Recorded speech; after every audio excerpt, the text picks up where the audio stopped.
Hello again. So, I brought all this equipment downstairs and wanted to give this a try in a darker-ish background and see what it's like.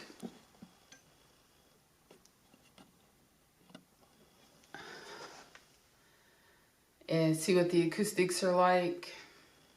I think I'm really just walking around things that I know I need to do, which is sit down and have a heart-to-heart with this camera, which feels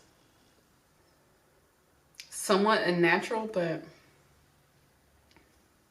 contrary to what my persona, I believe, puts out, I'm a very warm, loving person. I feel I need to keep people at a distance because I've just had my feelings and emotions manipulated so many times by so many different people in my life.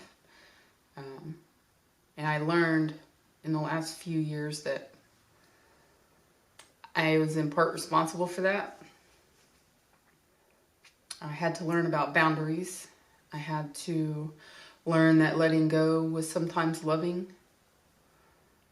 and that wanting the best for those we love, whether or not that includes us, is ultimately the biggest indicator of love.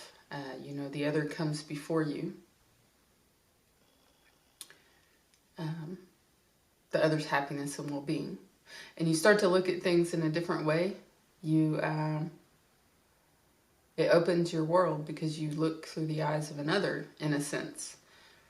You keep your perspective, but you also gain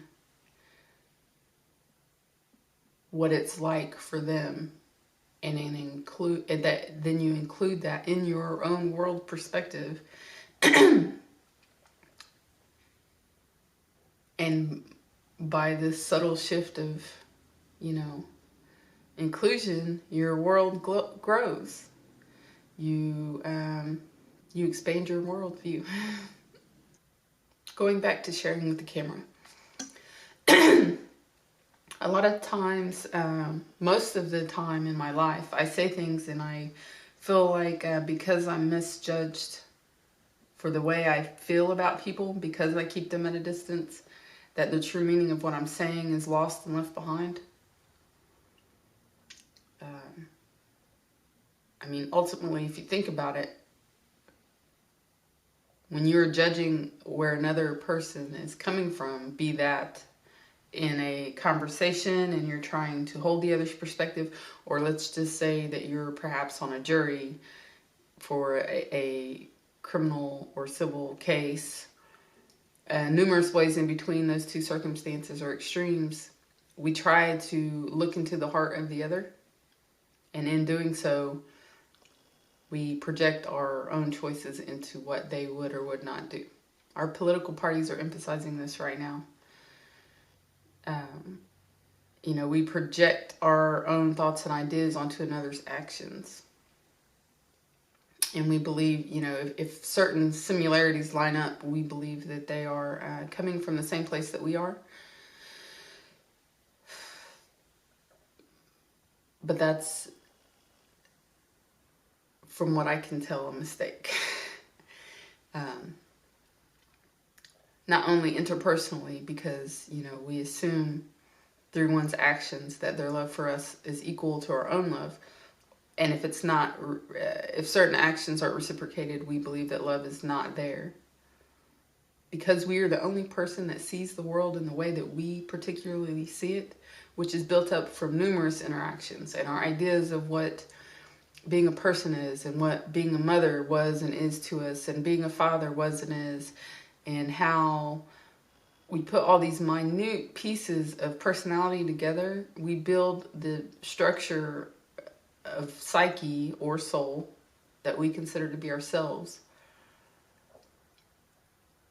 And to assume that you can step into another's worldview and know without a doubt their actions and where those actions come from. It's not a good practice to hold. I think that one way of mitigating that and trying to find your way through this world that worked for me was to look at the overall picture of their actions and what the story that is telling. That seems like a very plain thing to say, but we get lost in our ideas of another.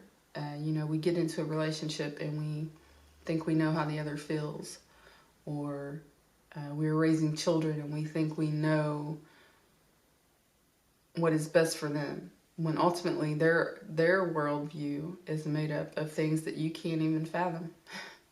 Which is wonderful, because to propagate ourselves only in this world would be a very dull and boring place, which may be why this world evolved in the way that it did anyway. But when you look at the bigger story of their lives, we get lost in our own story and who we are.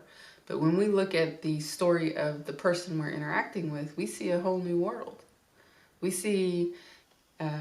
start to see a bigger picture of our world. I've been needing a creative outlet for a long time for some might say magical changes that have taken place in my life. I would say a shift in reality that demanded I investigate further into what life is and what it is made up of. And it's multifaceted and terrifyingly beautiful.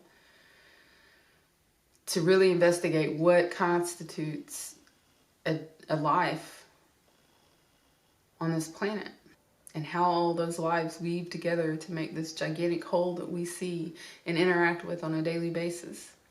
Having this outlet, I would like to share ways that I've found that have enriched my world. Hopefully can potentially enrich others' lives. I think we've lost there's a huge gap in what we are and what we're doing. And we try to fill it with all of these material items and possessions and doing things that make us something, and striving after ideas that we hold of what we should be or what would bring us happiness. And in all of that mix-up, we lose the single moments that build our lives. We lose every breath that makes up these ideas that we're striving after. We lose ourselves in those moments. We forget who we are, and we react from the center of ideas that aren't really us. I know a lot of times, I should say perhaps some of the times what I say is misunderstood, and I would like to use this outlet as an opportunity to go into those things and kind of expound on them, like our center coming from a place, a center of an idea that is not us.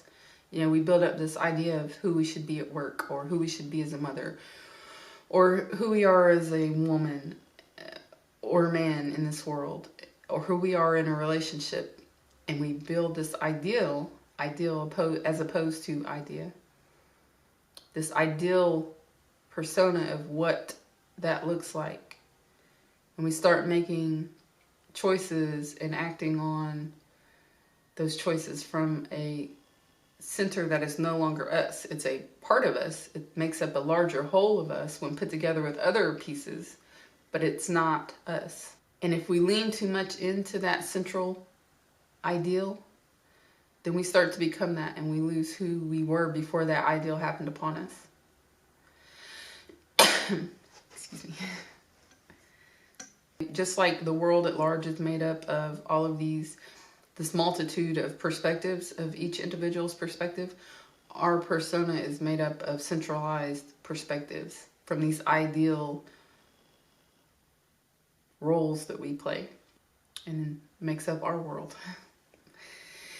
Anyway, I think that's enough for now. I've talked way longer than I expected. I just really wanted to sit down and see what the lighting and the sound was like here, and how the colors would show up. Anyway, till we meet again.